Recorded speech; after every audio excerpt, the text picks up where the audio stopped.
Good evening, everyone. Welcome to the Calgary Real Estate Wealth, our seminar this week. We've got a good seminar here, why Calgary real estate will continue to appreciate in 2025. We've put together a lot of information of what's happened in 2024 and what we predict is going to happen in 2025 and the economic indicators that we think Calgary is going to, that's going to show that Calgary is going to appreciate quite a bit in our minds. So we've got a big seminar for you. And we better get started on it because there's a lot to go through. Why Calgary real estate will continue to appreciate in 2025.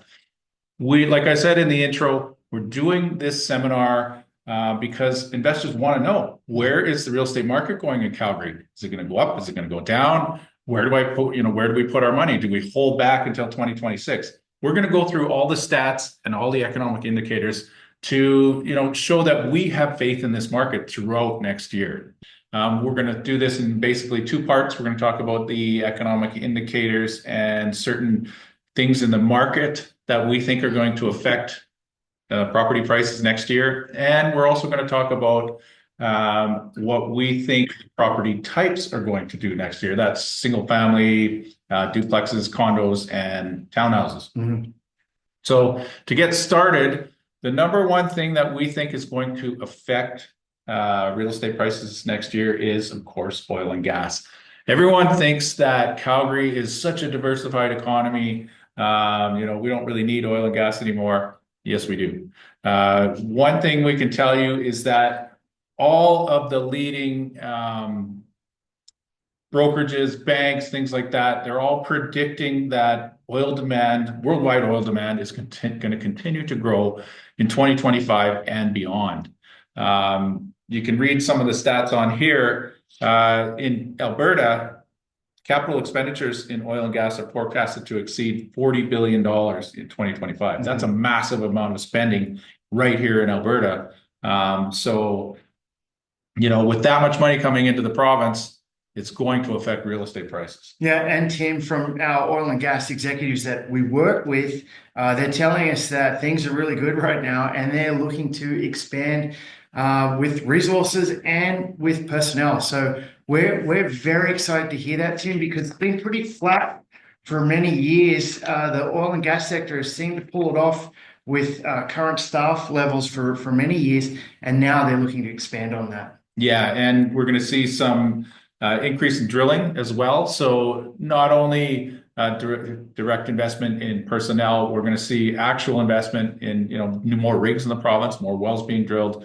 So all of that relates to more oil coming out of the ground. Now, why is that happening? Because, well, there's a couple of things. TMX was completed, so it was twinning the pipeline all the way to Burnaby there. So that increased our export ability. Now we can send more oil offshore. And the gas pipeline up north also was completed, or shortly to be completed. Anyway, so that will increase our export capacity of gas. So all of these things that we're seeing is positive for the Alberta economy, at least in the short term. I mean, if you're talking projections out 20, 30 years, we're not oil experts. But in the short term, if you own real estate in 2025, the oil industry is going to be positive. There's a thing in the chat, unless the Saudis drop the price. Yes, but that's, something we can't predict. Yeah. And, or if there's some war that happens down the road. Yeah. We can only predict what we can read or from factors that we're reading. So what we're seeing is that oil is going to continue to go along. We're not talking massive increases. It's just going to continue along with some little increases and be fairly positive. So jobs will remain here, wages will remain here, and that money churns inside the Alberta economy. And we're going to talk about the population growth we've already had and what we're expecting. But for people who are out there that are new to investing in real estate, we have to tell you that Tim and myself have been through 3 downturns, and we're talking 3 massive downturns in the Calgary market, and we've owned many properties during those times. One was COVID for sure. The next one was the oil downturn in 2014. And then the biggest one we went through was the world financial crisis in 2008 to 2010. Now, we can tell you that even if oil goes down sideways, we've been through it. And what happens with the biggest downturn, Tim? The market shifted 10%.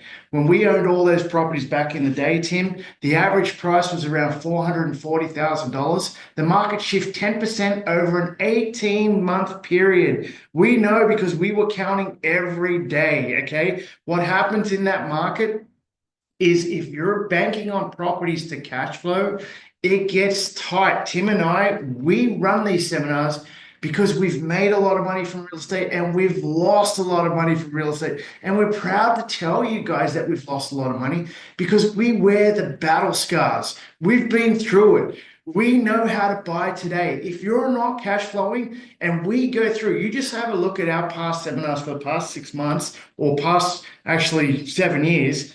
It's all about cash flow. And our favorite saying, if you're not cash flowing, you're not trying. And we give you every opportunity to at least cash flow, put that money in your back pocket so you can continue. And you have to remember, even when the market wasn't going up, interest rates dropped, which meant our properties were getting paid off even more because more of the money was going towards principal. And we were happy with those returns. And when we're talking about properties getting paid down, we're roughly per property getting $10,000 to $12,000 paid down per property. And if the properties are cash flowing, your job as an investor is to be with like-minded people. That's why we have a community of over 6,300 people, right? And we do this so you're in a like-minded community. You can understand that it's for the long term. Okay. Yes, the market goes up and down, but it's always trended up. Yeah, and Jesse has a comment in the chat here. Time in the market beats timing the market. Yeah. This is something we stress quite a bit.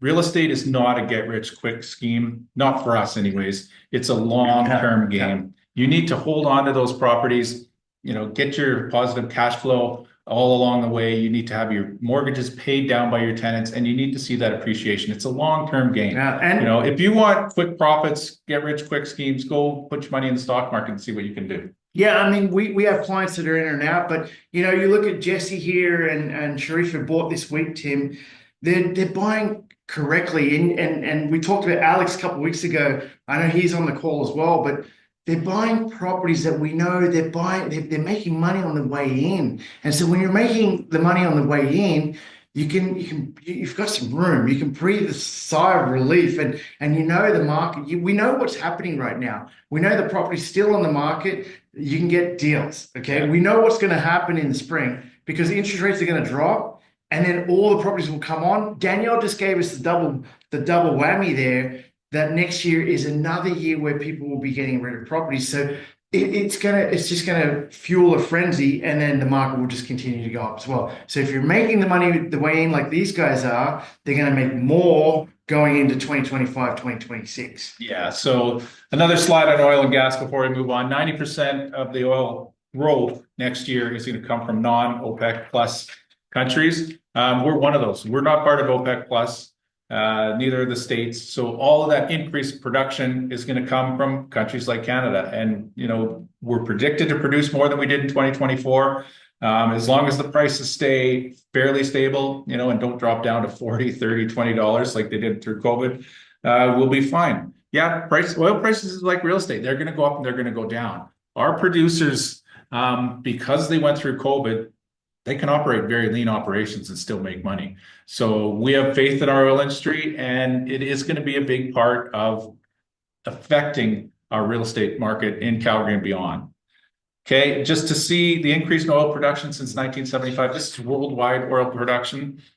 The world is not, despite what people think, going to the whole world. It's not going to embrace green policies and just eliminate oil and gas. Everything in our lives involves oil and gas.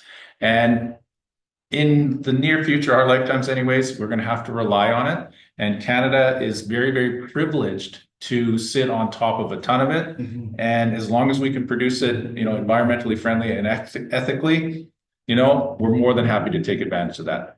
But not to be left out of the equation, renewable energy, you can see that in Alberta, our energy mix is changing. Now, these are from the years 2018 to 2022.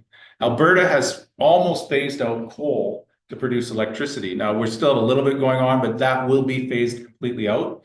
Natural gas has gone up to 64% of our electricity production in the country. But what you want to focus on is the little green bars and the yellow bars, wind and solar. We're actually one of the provinces that can produce the most wind and solar. We're the sunniest and the windiest province out there.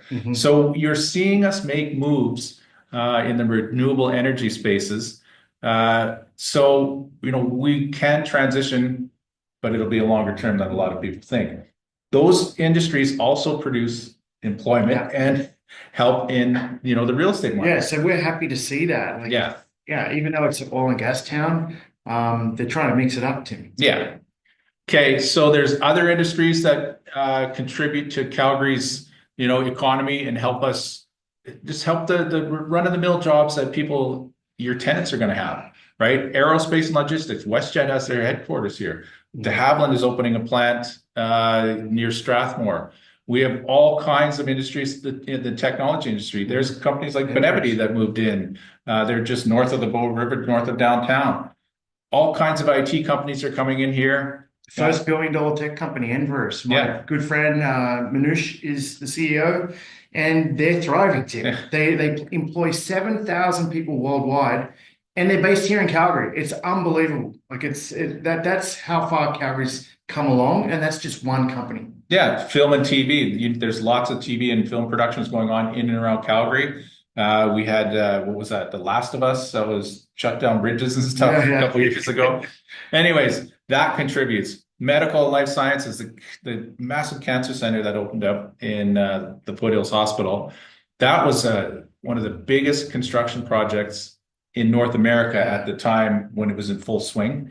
The amount of people that it's going to employ, the auxiliary, industries that are going to happen on that, all of the nurses, the support people, the doctor's offices that are in the buildings next door. Yeah, we even had a crew investor, Julian, who's an electrician, work on that complex. So it's great. Yeah, and warehousing distribution. If you drive up around the airport north of the city, you can see the massive amount of warehouses that companies are building around there. Amazon has facilities all around the industrial park.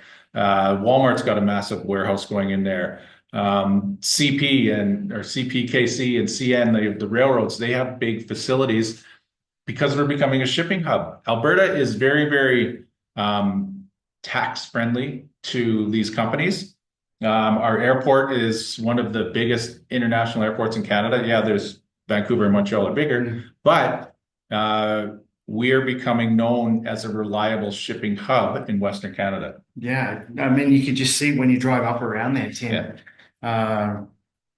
Okay. So these industries, there's many more I don't even have on this slide, but they're all growing in Calgary. We're not just just an oil town.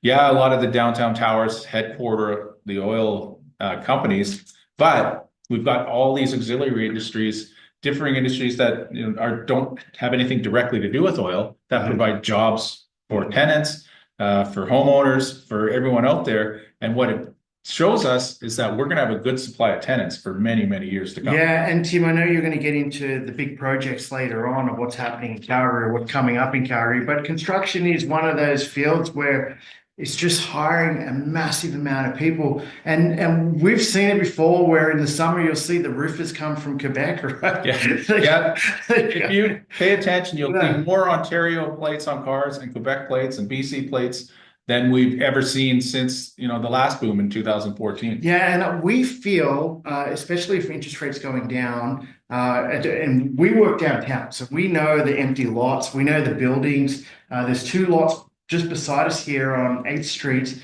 that we know are finally going to get off the ground. When interest rates come down, these developers are going to look at that and finally make a move. And Tim's going to get into some stats on commercial space, but there's going to be a lot of residential buildings going up downtown, and it's going to change, I feel, in the next 2 to 3 years, Tim, we're going to go through one of those phases. We used to say Calgary's, we used to say the national bird for Calgary was the crane and construction cranes. And we used to do videos back in the day on this, and we could count like 17 cranes. And right now there isn't many, if any, going on downtown. So we feel that you're going to see that change going forward. We already know that there's a lot of lots pegged for development downtown, and it's going to be exciting to see. Yeah, and one other thing, it's anecdotal really, is when we moved to this office, we had another office in the East Village, and we moved to this office right before COVID hit. Mm-hmm. So we were doing these seminars basically from this location where we're at, and there was very little foot traffic around here. Mm-hmm. Now, if you can see this place in the summertime, the amount of people walking to and from work and just walking around, filling up the restaurants around here, the little shops, Mm-hmm. it's, the foot traffic has, I would say, quadrupled. Yeah. So there's more and more people living downtown. When we first moved here, all these rental buildings around us Mm-hmm. were half empty. Yeah, and what I love seeing is people from all walks of life, Tim. Yeah. All different countries, and they're walking home or they're going to get groceries, or as Tim said, going to get food. It's just beautiful to see, and you could see that our city is changing and for the better. Yeah. And one thing that makes us attractive is our affordability. Mm-hmm. You can see that we have, going back to our numbers that we went over in the market update, Calgary's gone up 12.5% this year.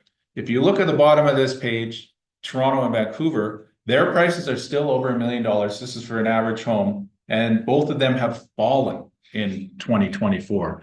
So if you look at from an affordability point of view, people come to Calgary from Toronto and from Vancouver, young people especially, people under 35, they can't afford to buy a house in Vancouver or Toronto. So they look around and they go, well, we want to live in Canada. Where can we go where we can buy a house, raise our family?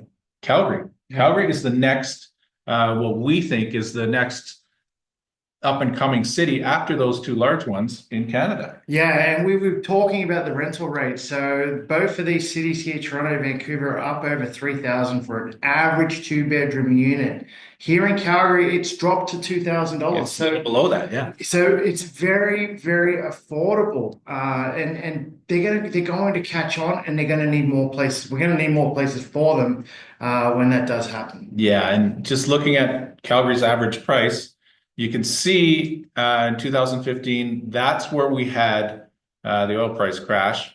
After that, it took about a year to sort it out. And then we went up for a couple of years, and then the pandemic hit. So since the pandemic, we're back up over the 600,000 mark.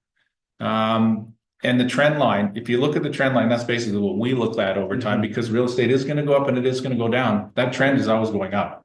Yeah. And that's what we bank on when we're buying real estate.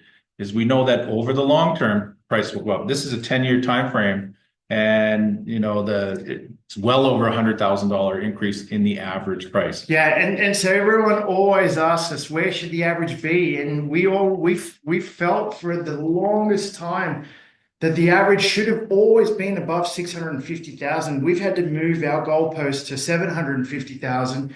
Now, you all want to know, when is this going to happen? We don't know, but we know if you buy correctly and the property's cash flowing and the mortgages are getting paid down and you're in the property for a period of time through a property cycle. And a property cycle, Tim, normally here in Calgary, it's a bit different, but normally a property cycle will go from anywhere from 3 to 7 years. You'll see a property cycle where it goes up and then it dips and then it goes back up and then it dips. So if you go through a property cycle or you go through 2 property cycles, you'll reap the most of the benefits from the appreciation going forward. So our gut feeling with this market here in Calgary, with the affordability, okay? And Tim's going to get into income soon. I've seen the slides coming up.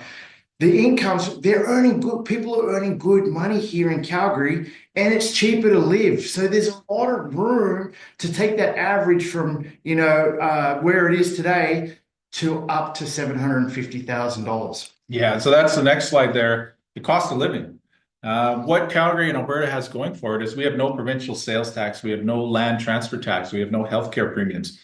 We have lower taxes than most of the other provinces, especially the Ontario and BC. So we have an advantage on the cost side. But if you also look on the income side, Alberta's income, and I just pulled these off StatsCan today. Alberta's average income is over $60,000. This is household. No, it's average individual income. Sorry, not household. It's over $60,000 a year in Alberta. Ontario, wait a minute here. That's the Canadian average, $60,000. Sorry, Alberta's average is over $69,000. Quebec's is 58, Ontario's is 61, and BC's is 61 as well. So our average income is well above the other big provinces in Canada, and that's why you're seeing people come here. That's going to affect the real estate market. You always have to look at the cost of living as a real estate investor to make sure that your tenants can afford to pay the rent. Exactly. Yeah. And then housing prices we just went over that last slide.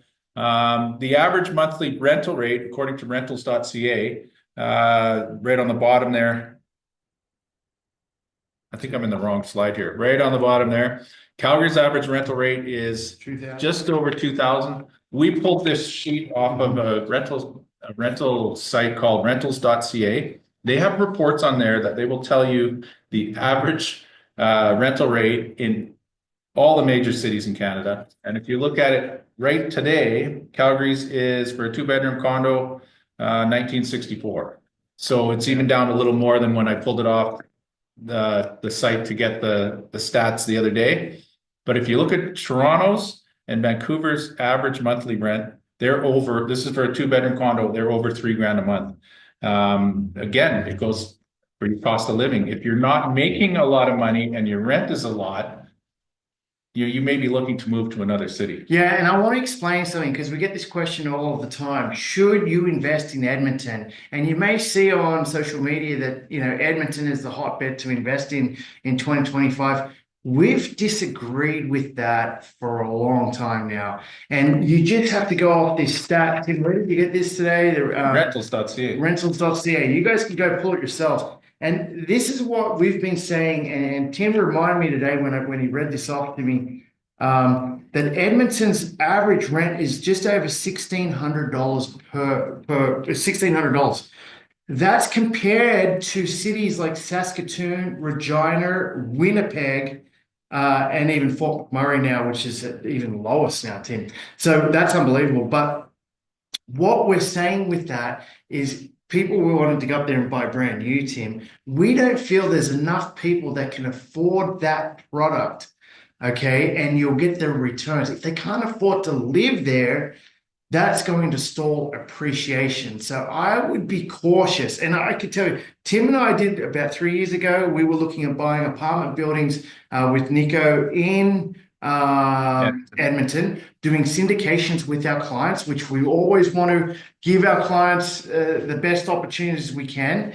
And we just couldn't justify going up there buying apartment buildings at that time. And even today, Tim, you're better off buying lots here in Calgary, building your own product, and then renting those out because you will get the rents. So that is our answer on Edmonton. Hopefully no one's from Edmonton on the chat because I always get in trouble, but we always get that question, should I invest in Edmonton? If you live in Calgary, no, you should not. There's way better places in Calgary. And even the satellite towns here in and around Calgary are doing extremely well. They can't even keep up with building in some of these places that are within an hour of Calgary. And why is that so? Is because Calgary's rents went up. So prices went up in Calgary, and people don't mind driving an hour to work, if they can downsize and afford life, basically.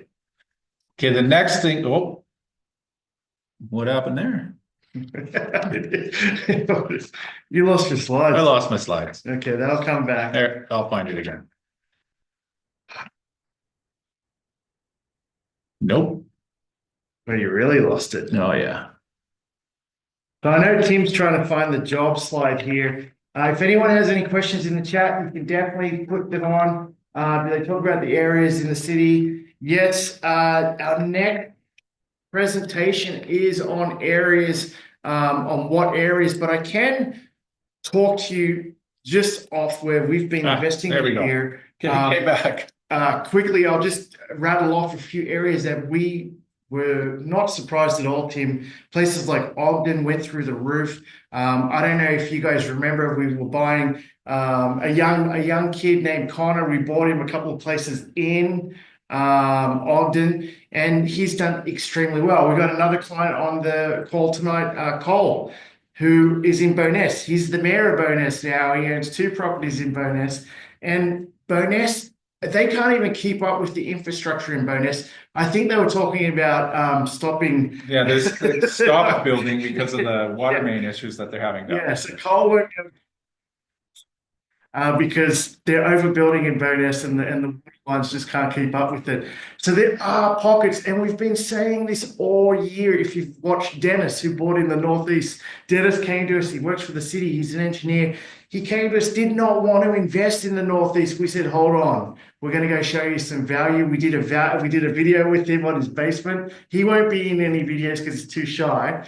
But now, guess what Dennis wants to do? He wants to buy another one in the Northeast. So it doesn't matter where you are. You have to look at the infrastructure that's going on. You have to look at the accessibility of that community. Somewhere like Ogden, you can hop on Glenmore and you can hop on Stoney and Deerfoot and you're gone, right? So places like that, if the infrastructure is there and they're just adding to it and beautifying the area, like in Bowness, they redid the streets, new stores went in, up the road went in the big market, what do you call it? The farmers market. Across the road at COP, they're building a whole new city in there. So when you're close to those things, it will just spill over into those communities. So we always say, keep an eye on that infrastructure and what's going on in and within your communities you're investing.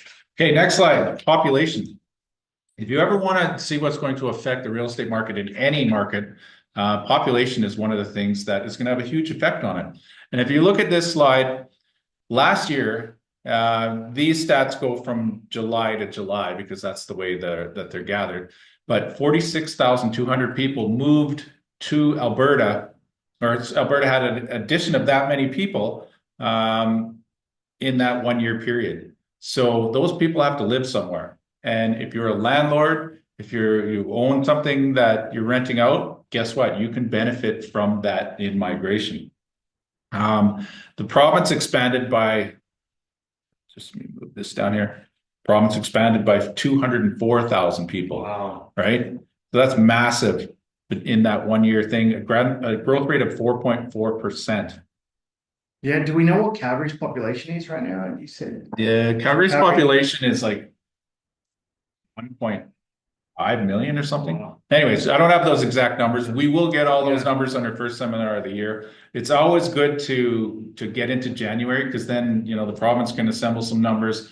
StatsCan is always a little behind, but you can still get reports of the amount of people that came into the country, how much population has grown. And if you look at the bottom line there, the 2025 to 2027 immigration level plan is projecting 445,000 immigrants a year in those 3 years coming to the country. Now, Trudeau is saying he's reducing it, and he's reducing it from about 1 million a year to that 400,000.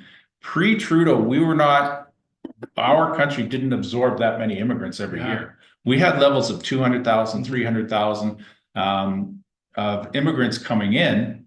And then when Trudeau got in, he just opened the floodgates. But what he didn't anticipate is that it would affect the housing supply all across the country. It's the reason why our housing prices are so high, our rental rates are so high, because there's so many people in the country now, they have to live somewhere. And it's taking us time to build enough housing to house all these people coming in. Yeah, and you have to understand all of these new people are mostly funneling through Toronto and Vancouver. And, at the end of the day, there's going to be a major shift when the word gets out that it's affordable here and that there is housing and there's jobs on the way and there's infrastructure that can support it. So we're living in a city that we're very excited, Tim, to see how it's going to grow and cope and appreciate it. Yeah, and one thing about that population growth is it has an effect on the employment rate or unemployment rate. The unemployment rate rose in November to 7.9% in Calgary. Now, part of or we would attribute most of the reason for that is because of all the influx of new people moving into the city. Because last year, 33,000 net jobs were created in Calgary. Mhm. So we have more jobs, but we just don't have enough jobs for those thousands of people that are coming into the country. It's going to take time for them to work their way into the labor force. So there's some good and there's some bad with all this population growth. Just quickly, Tunde has a question, and it's a great question. Thoughts on buying property in established communities like Evergreen, Chaparral, Auburn Bay? Okay, we've been buying properties in the last month in all these communities, so we can definitely tell you that's where the true value is in Calgary right now. When you're buying brand new, Jesse's on the call. He just bought a townhouse in Aspen. I can tell you that townhouse he got, we went shopping for townhouses, and I couldn't believe with Jesse, we had to walk up. They at that same price point for brand new, we were looking at stacked townhouses. Stacked is when you're living and someone could be upstairs. It's still a townhouse, they call it, and someone could be underneath you or upstairs. Now, we don't see, like, if we can stay away from that, Tim, we will stay away from it and get a true townhouse where you actually go into your unit and no one's above and below you. And normally the garage you have access to. And so anyway, what we're trying to say is in all of these communities, same as Evergreen, we just bought Alex a huge bungalow, an executive bungalow in Evergreen. To build that same product that he bought in Evergreen would cost him $300,000 at least more than what he paid for that property in Evergreen. So if you want to hit a home run, and if you're starting off in not even if you're starting off in investing, if you want to invest in real estate the right way right now in Calgary, you would be buying in established areas. You'd be buying a product that was built within, hopefully the last 20 years, and that has had some updates to it, or you can do updates later on because you're getting it at such a good price. They cannot build that same product for what you're buying established for. We want to stress that. They can't, I'll say it again. This is simply why your real estate is going to continue to go up in 2025 is because they cannot start homes, right? We spent 2 hours, Tim and I, on Saturday in Brookfield in Ambleton. I didn't even know where Ambleton is. You guys will have to Google it. I mean, you could throw a rock and hit Airdrie from Ambleton. That's how close you are. And you're buying starter homes in there for $750,000 without a finished basement, without landscaping, without fences. So when that's happening, and you can get brand new, and we're buying beautiful. We're buying detached homes for $650, $600. We're buying townhouses under $450. We're buying 2-bedroom condos. Sharif, who's on the call, just got the deal of a lifetime where he bought a condo in Copperfield, a 2-bedroom condo that the exact same product, top floor, sold in August this year for $312,000, and he paid $42,000 less for the same product. So if you want it, they always say you should make money on the way in, and right now that's where the money is. Yeah, and back to Tunde's question about those newer communities, Hotchkiss, Sora, and Rangeview. What we would do is we would sit down with a client and we would go over the pros and cons of each of these brand new communities. Rangeview is south of Seton. So it's very, very close to that hospital down there and to all the infrastructure and amenities. When you go east of Stony Trail into Hotchkiss, you're a little further away. There's nothing out there as far as schools or shopping or anything like that. You have to drive back in towards Copperfield and New Brighton or Mahogany. So you have to really look at those communities and find the ease of access of getting to the amenities, because those brand new communities don't have any amenities yet. They may have a little strip mall or a gas station or something like that, but they don't have anything big in there yet. Yeah. So we would stay away from that in the immediate future, unless it's something like Rangeview, because that is right beside Seton. Yeah, and we're releasing 2 videos coming up on our Crew TV that answer exactly what you're after. They'll get released at the end of the week here. Yeah, so the next one is office space. Office space has been, downtown office space has been a big talking point in all the major cities across North America, maybe the world, since COVID, because of all this work from home that's been going on. if you look at Calgary's office space vacancy rate, we are under 30%. It's at 28.16% right now. It went up like 0.2% from October to November. But historically, we're below that 30% mark. And this graph only goes back to Q1 of 2020, which was basically, we were in the COVID stay-at-home thing. Our office space in the long term, traditionally downtown, the vacancy rate was around 23-24%. So we're not that, it sounds bad, but we're not far off from our long-term average. Another thing that we're seeing is there's a decline in suburban vacancies. So all of the office spaces that aren't in the downtown core, they're, spread out all over town, they're filling up. Yeah. And that is actually very, very good news, because people are going back to work. And when you go back to work in the downtown cores and in those employment centers, you'll go for lunch, you'll go shopping on your lunch break, you'll stimulate the economy. So that's what we're seeing, some positive signs all around Calgary, in that these places are filling up again. Yeah. Now, we won't have 0% vacancy rate in that. But if you guys just heard what Tim said, so before COVID, we were at 26%. So we've always had an abundance of office space here in Calgary, and it's attractive. We've seen head offices move from Ontario or BC to Calgary because of that, or set up shop, like that whole campus down south there, Tim. Yeah, Esso's campus, Quarry Park. Quarry Park. That's a perfect example. I don't know how many thousands of people moved here for that, but it's just crazy. But what we feel with the office space, because they haven't been building office buildings for the longest time, and these things take 2 to 3 years to get off the ground, there's going to be a lag. And if we're already at just at 28%, we're not far off of Calgary's average vacancy rate. So what that means, once again, you're going to see, it might not be next year, but in the next 3 to 5 years, you're definitely going to see more buildings going up downtown, which is very exciting. Yeah, and what we don't have on this slide, and what we've read into the office space vacancy rate in downtown Calgary, is the A and the B class buildings. Their vacancy rate is very low. What really drives up the average here is the C class buildings, the very older buildings that were built in the 60s and the 70s. There's one right across the street from us. That's what's driving this high vacancy rate. Yeah. And Calgary has that program to convert them into condominiums. Some of the older buildings that will work. Those ones built in the 60s and 70s are actually perfect for it, because they have spaces to run water lines for a washroom in every single unit. The newer buildings don't have that, so you can't really convert a building that was built 10 years ago from commercial into residential. So we're seeing that office conversion, and we're seeing landlords come in and do some renovations to these things to attract new tenants. So that office vacancy rate will continue to go down. And, as it goes down, that means there's more people coming and working in these buildings.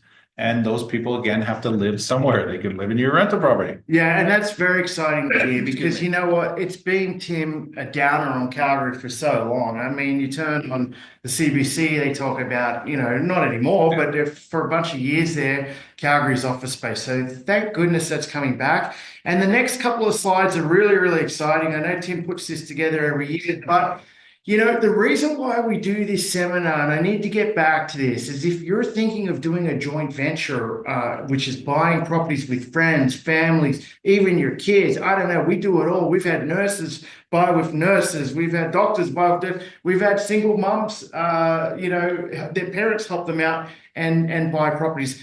This seminar is all about you not selling it to those people. This is all about, you got to check this out. This is what's going on in Calgary. Do you want to get in on the action? And after these slides, we're going to go through how much money is to be made off these properties once you buy them, which is even more exciting. Yeah. Okay, Tim, so what's going on in Calgary? All of these infrastructure projects, I'm not going to read every single one of them.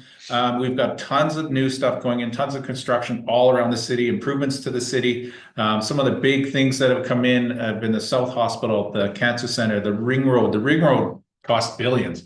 Right now, they're upgrading Deerfoot Trail. So all of these things that they're upgrading to move this city into the future, by upgrading the roads all around the city, even putting in bike paths, we're anticipating population growth, which is going to directly affect our real estate holdings. So all of this infrastructure, redevelopment, development, things stall, like you see the South LRT stall. Guess what? Eventually it's going to get built. We're going to need LRT to the north and to the south in this city. So yeah, it might stall for a little while, but it's going to get built. The arena stalled for a while. Guess what? It's being built right now. They've already dug a hole in the ground. So all of these things are, a direct result of the vibrancy of Alberta. And because people want to live here, they want to live in this province. And as governments, the municipal level governments and the provincial governments, even the federal government is kicking in some money on these things. They're helping to revitalize our city and to constantly improve it over time so that it will attract more people. Yeah, and I mean, you just look at some of these items, just chatting about it quickly. The new HL Arena, Tim and I are crazy Flames fans. So, what happens there, we moved out of our old office because of that. It was on 9th Ave, and it's simply because that whole area, it's not just the arena that's going in. That whole area is going to be redeveloped. And then Stampede, that they're going to add in their things into next to the arena as well and make it a year-round entertainment center for us. And if you just look at the Stampede this past summer, I mean, I took off out of town this summer, but it was the biggest Stampede they've ever had in the history of the Stampede. That's how many people went. And the city's just getting bigger and bigger, Tim, and we're seeing more and more visitors. I always say the best thing about Calgary is about an hour and 20 minutes west of here, which is, of course, banned from the Rocky Mountains. But we have a lot to offer. And when they were building the ring road, Tim, when they started, I always thought that it was overbuilt. We're on the ring road for work, going to show properties, and we can't believe how busy it is. You hop on wherever you are in the city, and it's full, in the evenings, in the mornings. So that's very, very good to see. And what that tells me is the city got it right, Tim. They're building, with the LRT they're putting in, the infrastructure, new schools. We're listing a property, as we said, in Silverado. They're putting in a brand new French Francophone high school down in Silverado, which we just couldn't believe that it was going in down there. We didn't know there was that many French people south of the city. Yeah. Okay. So things like that, the city is on top of it. And what we love is it can handle more people coming here. It's not like, where are we going to put them? I don't know if you guys have been to Winnipeg lately, but I could tell you their roads, we actually pay for their roads. So they take the surplus that we send them every year, and that's what helps them pay their roads. Our roads are amazing in Calgary.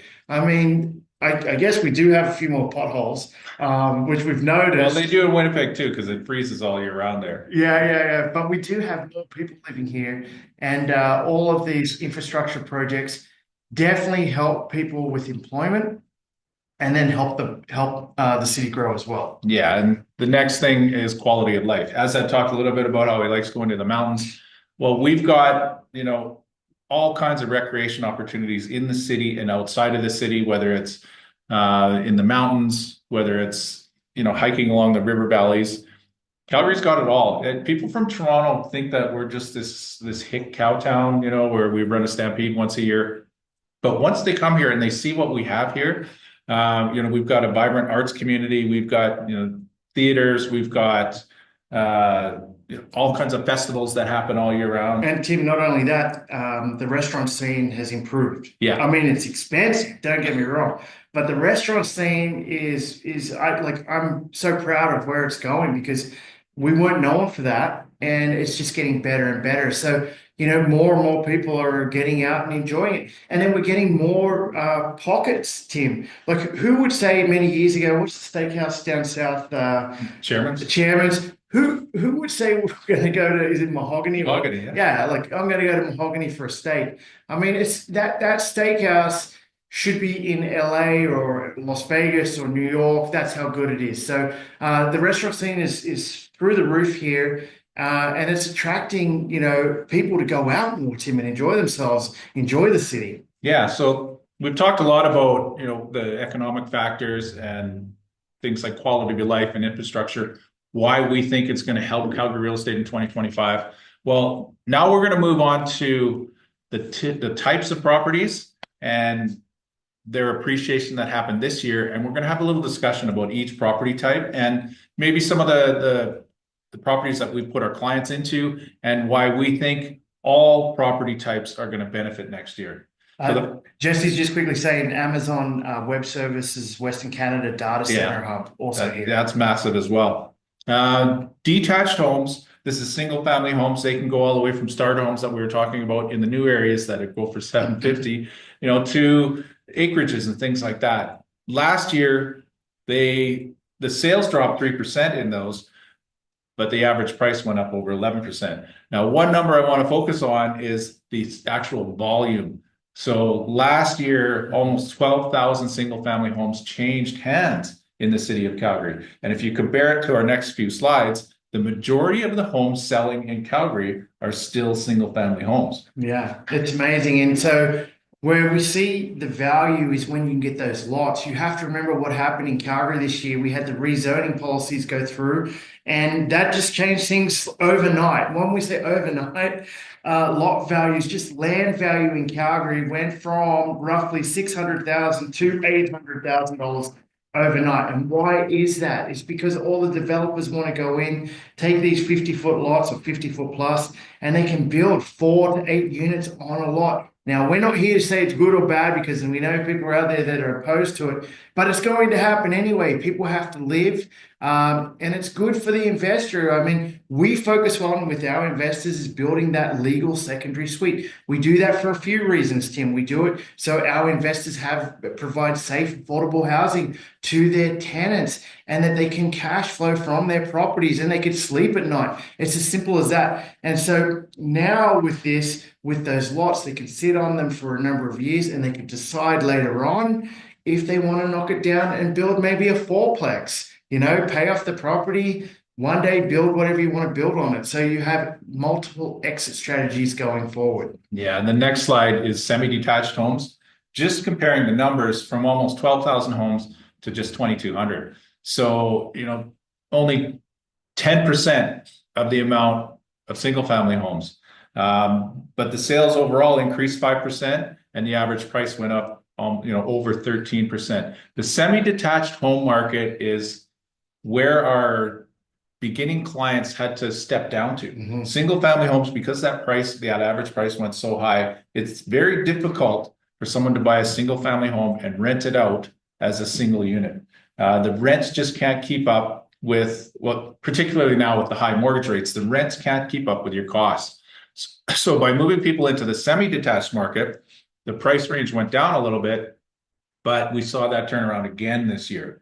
So that average price of $684, yes, there's newer product in there, like the one you see on the slide, but even the older semi-detached properties in Bowness and Ogden and stuff like that, mm-hmm. we're still helping our clients put legal basement suites in so that they can boost their revenue to cover that increased mortgage cost. Yeah, and the funny thing, just a quick tip with that, if you owned an older semi-detached, these days they go for $600,000, like that's the going price. A year and a bit ago, I mean, we were picking them up for under $500,000. 2.5 years ago, it was under $400,000. Yeah, so it has gone up dramatically, but those properties rent for the same amount. So you need to understand that a renovated basement suite in a semi-detached home, it may be 1,000 square feet, 2 bedrooms, 1 bathroom, can rent for $1,500. So a regular detached property, same sort of specs, maybe a little bit bigger, rents for the same price. Yeah, and the reason we lean towards the older product is the lot sizes. If you see a lot of a semi-detached in Bowness, they're on a 50, sometimes 55-foot lot. There's lots of parking out front if the double garages are in the back. The newer product in the newer neighborhoods, especially if they have, front drives, there's very little parking. So if you have more than 3 cars owned by the upstairs and the downstairs, it's very difficult to find parking spots in some of these newer areas. We were in Hamilton, like Azad said, and the houses are so close together. When you put a driveway on each lot, there's almost no room to park a car between the 2 houses. So, that's why we try to be very selective when we're buying the newer product. Yeah, you have to be selective for sure. Yeah. The next place we're going is the townhomes. More townhomes changed hands last year. Almost double the amount of townhomes changed hands than semi-detached. The average price rose by over 15%. This is year to date. These were all taken off the Calgary Real Estate Board stats just this morning. We were running at 16 to 18% a few months ago. That average price has started to come down a little bit, but it's still a 3% growth in sales volume over 2023. Yeah, so the townhouse market is the next best thing if people can't afford a house, you know, and especially for renters out there, they're going to rent that. And you know what, you can buy smartly and cash flow off them even in this market. So you have to understand that. And this market, so talking about, I know people want to hear our predictions on where we think this market's going. Across every category. I mean, let's finish off the next category. Okay, well, let's just count them. So you see that average price of $468. What we were putting our clients in earlier this year, some of the older product where it isn't listed as total square footage because the bedrooms are in the basement, but it's actually 1,000 square feet if you add the top and the bottom floor. Tenants won't see that as a smaller unit because the square footage is the same as if everything was above grade. But the average price of those things is around $350 to $370. So there is a segment of the market that you're getting the same square footage. It's very, very affordable as an entry price for those investors that are getting in there the first time. And if you're one of those investors that's your max, 350 to 370, give us a call because we can source this product out all day long. Yeah. So condominiums, there is the lowest average price point, of course, because they're the smallest units out there, but they still went up almost 14%, the average price this year. Sales dropped a little bit from last year, and we're attributing that to the rise in the interest rates. This is the lower end of the market. So the people with the smallest incomes are always going to gravitate towards that. And when the interest rates went up really, really high, guess what? They were even priced out of the condominium market. Okay, so we're just going to go back over these slides quickly and tell you what we think is going to happen next year in these price ranges. So just starting with detached homes, the average there is 800,000. This is going to continue to go up simply because of the rezoning policy. Okay, so we need you to understand that when you own a 50-foot lot, that is the hardest thing to get right now. There's not enough of them. There's not enough communities with them. Even going into newer communities, when you're buying a 50-foot lot, you're over $1 million. So just that price point alone, it doesn't matter if more people move here or there's more jobs. The interest rates, you have to remember, they're going down. Okay, so it's going to bring more people into the market, people that have moved here, they're new to Canada. There's so many that are working, Tim, they're like I was talking about in a couple of seminars ago, some of my tenants that are new to Canada, but they're skilled workers, like they earn like $200,000 a year. I'm like, what are you renting for? It's because they're new. They don't want to buy straight away. But once they get settled, these people will pour into the market and then the market will just go crazy again. Simply for that, where do we see this price going? At least another 10%. I'm even saying, Tim, up to 900,000 for an average price for semi-detached. And Tim detached. And Tim does go over these videos, like he went over last December's one to see our stats, and we're not far off from what we're telling you. So yeah, we're pretty close. Pretty close. Okay, we'll hit the next one here. Semi-detached. So there's a difference between new and then there's a difference between the older ones. Okay, the older ones, as Tim said, went from 500 to 600,000. We see that at least him going up another 10% to 650,000, 660,000 on the older ones. Now, the new product, they can't even build those. They can't even build those for 684,000 in the inner city. And the reason why they can't build them is because land value has gone through the roof. They were buying land for 600,000. Now they're buying the land in Outdoor for 900,000. So now you got to add that 300,000 plus your building costs are going up and your labor costs are going up. So you can't even build that product for $1 million, right? So that is semi-detached, and that's in areas in Mount Pleasant, in Haysboro, in wherever you want to talk about inner city, 20 minutes from downtown, okay? Where you could get creative is go into places like Ogden and Bowness and own those parcels of land.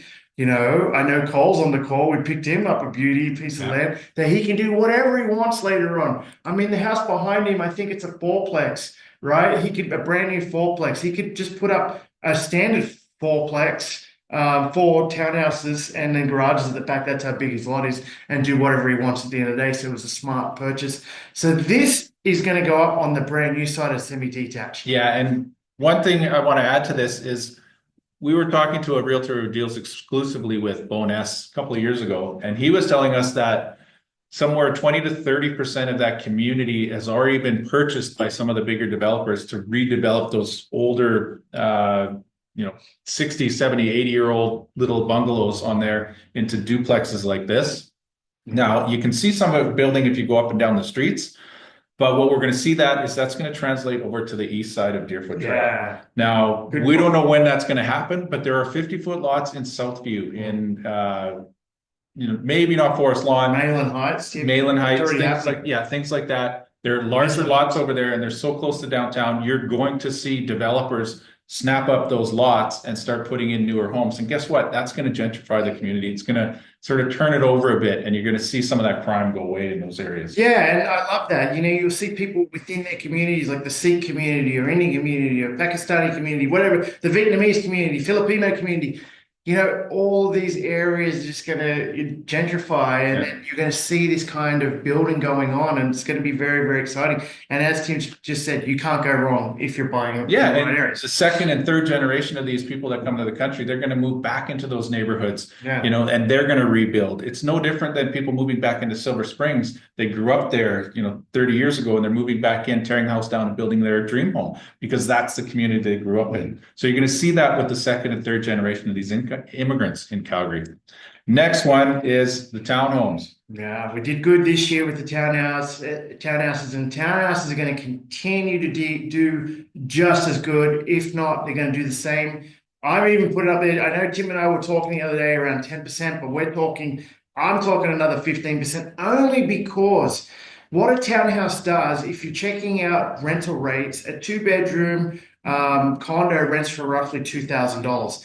With interest rates going down at a $520,000 purchase price, with interest rates coming down, you're not going to be far off that current rental payment. I mean, average rents for a townhouse right now are roughly $2,400. So you add in another $200 with interest rates coming down, you can afford, and the other thing, townhouses have lower condo fees.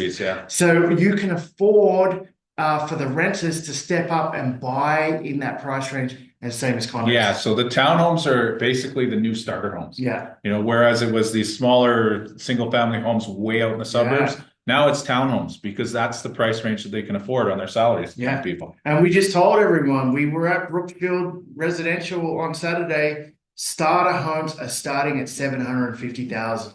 I'm telling you, when I started off, I wasn't buying $750,000. Okay, so townhouses, it's more in there. If there's a couple together and there's 2 incomes, they can do it. Or if they're new to Canada, it's in their reach, right? So we love this price range. I mean, Jesse just bought something, and we could just quickly speak to that in the 445 range in Aspen. Aspen is a blue chip community where there's boutique shopping, right? There's high-end schools there with some of the best schools. You got Weber, you got Rundle, you got the Calgary French International School, you got the C train that runs up there. It's 15 minutes to downtown, and they're building a whole new shopping district in there. When you have that within walking distance to a townhouse, and you might be thinking, well, are these wealthy people living in there? Well, what happens, and we'll explain this to Jesse when we bought it, people go through divorce, and when they go through divorce, they still want to live in these communities, right? Or there's people that just want to live in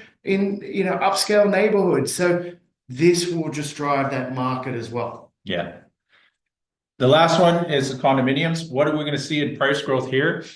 I'm predicting the same thing that Azad's predicting for the townhomes. I'm saying 10 to 15% next year, unless we start to see some of these builders do purpose-built sales, right? All these new buildings around town, they're rental buildings, so they don't hit this average. They don't affect this average. So we're going to see prices go up just because of that. Yeah. With the population influx, that's the first place they buy is condominiums. The funny thing is the purpose-built rentals are going off because it's part of the MLI Select program. That's what CMHC is forcing, more housing. So developers are going with that because they can put 5% down. They can build all day with that, right? So once the sales do come on, and that's going to help you guys who have condos. So if you just, Sharif, who just bought a condo in Copperfield, he bought $42,000 below market value in August. Okay, so he's already made money on the way in, and then we're going to see this market continue to go up just because of affordability. Okay, and unfortunately, that's where it's heading. That's where people have to live, Tim. And when we look at this, you guys might be sitting there, where are these guys getting these numbers? Well, an average condo in Toronto, an average, when I say it's below average in Toronto because there's old product there, starts at 650,000. In Vancouver, it's even more. Townhouses. My buddy lives in a townhouse in Kitsilano. My wife was there for the Eras Tour, Taylor Swift. Thank God it's over. I'll tell you that much. It's very expensive. Anyway, she was in Kitsilano on the weekend, and a townhouse there in Kitsilano is $1 million. Now that is absolutely crazy, okay? So I'm not saying we're in Kitsilano, but what I'm saying is if you buy smart, you know, you're going to do well. And the other sector we did not talk about is the upper end. They're not, Tim, it's not like they're building an abundance of upper end product over $1 million. So supply and demand just says that that market will continue to go up as well. And just because of building costs. So there's a lot going on with that end of the market on the high end stuff. Yeah. Before we finish up here, a couple of questions in the chat. I heard somewhere the federal government is rolling out a program where you can get a loan up to 80% at 2% for 15 years to build a secondary suite. Is this true? Supposedly it's coming in January. The federal government is developing some sort of secondary suite grant program. We don't have all the details of it. We do. We do? Yeah, we do. We just released a video 2 days ago. It's Danielle speaking. Oh, yes, that's right. Go on her TV. She goes through each step of that government grant and the local. Yeah, the city of Calgary is also providing grant up to $10,000 to help you build your secondary suite. That is on the city of Calgary's website. And so the YouTube channel just went in the chat. Just scroll up, press on that, and the video is 2 days old. You'll see it. Okay, and then the next question, how is Banff Trail? I see a lot of infills coming up there. Banff Trail, the thing about that community is it's too close to the hospital, to the university, to SAIT. It's the real estate in Banff Trail is just too expensive for the rental market. The rentals that you see there, the guys have been holding them for years and years and years and years and years. Or guys that have a lot of money. So it's for different stages of investors. So if guys are sitting on a lot of money, they'll just park their money there and they're not worried. Those people who are investing in Banff Trail and those areas, they're not looking for a cash flow situation. Yeah. That's what Tim's saying. It's depending where you're at with your investing. And even Tim, if you do get creative with student rentals, Airbnb, it would still be a tight ship to run to make that thing work. Yeah, because the cost to get in is so high. Yeah. Just because of the location.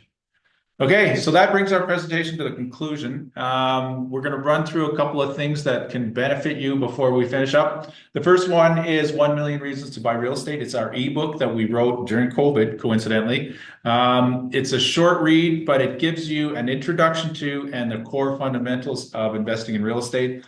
It shows you step by step how the appreciation, the mortgage pay down, the cash flow is all going to benefit you in investing in real estate. Azad just put a link to where you can get it. It's a short read. It's free. And there really is 1 million reasons to buy real estate, and that's $1 million for you to make through equity through those rental properties. The next book is Fearless Real Estate. We're so proud of it. We wrote it during COVID as well. As you can tell, we weren't selling houses, so we decided to put pen to paper. Him had to correct all my spelling mistakes, but we got it done. And it's a great book. We always say this. We fell in love with Rich Dad Poor Dad back in the day. It changed our lives. We went on to buy over 25 houses here in Calgary in early 2006, 2007. The thing about that book, it gave us the motivation, but it didn't give us the meat and potatoes that you need to succeed at investing in real estate. This book showcases what our clients have done, what they're doing. We actually want to expand on this because there's so many great stories. Yeah. We've got to find time to do All it. those pictures on the cover of that book it's our clients, because it's a client focused book. It tells their stories, tells their successes, and we're proud of what they've done. So that's why we wrote the book. Yeah. The last thing is our Calgary Real Estate Wealth membership. It's $97 a month. We don't suggest that you use it if you're an an experienced investor, but what comes with it is awesome. Our premium property services. Yeah. So there has to be some classic clarification on this for everybody out there. What we wanted to do with our investors is not just give them mentorship, but give them more for their property management fees that they're paying elsewhere. So what we haven't even launched this, and we can't even keep up right now, but we will be launching it next year when we come back from vacation. So what this is all about is, yes, you do get over 100 hours of content. You get an online library where you can go and learn on the go, but it also comes with crew property leasing. So what that does is we coordinate all of the property leasing services that you need for your property to be successful. We deal with the tenants.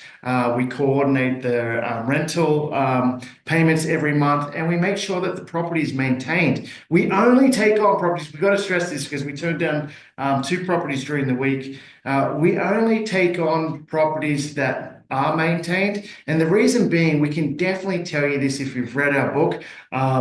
We always say that rundown properties attract rundown tenants, and we don't want to be in that situation. We work for REMAX for a reason. We're licensed commercial and residential agents.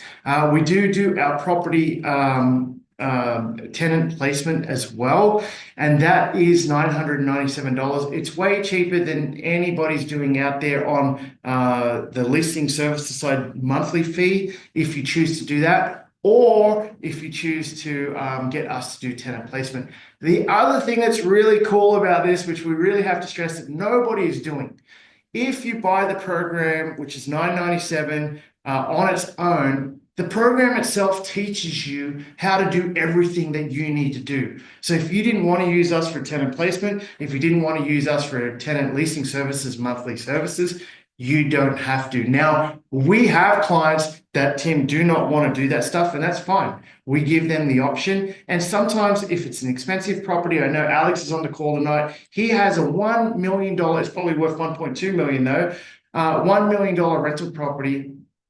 And he said to me, Azad, can you get the tenants for me? Can you look after it? And Tim and I said, no problem at all. We totally get that because we want the asset to be in good shape. Tim, we've been through it many times where we've gone back to some of our properties. We should write about Coventry one day. Yeah. We've been back to some of our properties after a property manager has managed an outside company, and it's been terrible, and that's not what we want for our clients. So this comes with all of that, leasing services and mentorship, and you can't beat that when you want to succeed at investing in real estate. Yeah. So the next thing you can take advantage of is our YouTube channel, Crew TV. We go through interviews with our clients, doing all sorts of real estate investment strategies, whether it's flipping, whether it's buy and hold, whether it's putting in a basement suite. You learn directly from our clients. You learn directly from us. We have client interviews. We have property tours, property walkthroughs. It's just a wealth of information on Crew TV, and it's all free. You just log on there and you can watch hours and hours and hours of our videos that we've given over the years. Yeah, so just a couple of questions here. Crew TV is a must go, watch it. You get to see what our clients say, so it's all good. Couple of questions. Someone has an Airbnb, Banff Trail. Should you diversify? Hey, we're diversifying portfolios all the time. We specialize in that. We would sit down and tell you, okay, if you were to take that money and put it into 2 townhouses, this is how much money you'll make. This is the cash flow. This is the mortgage pay down.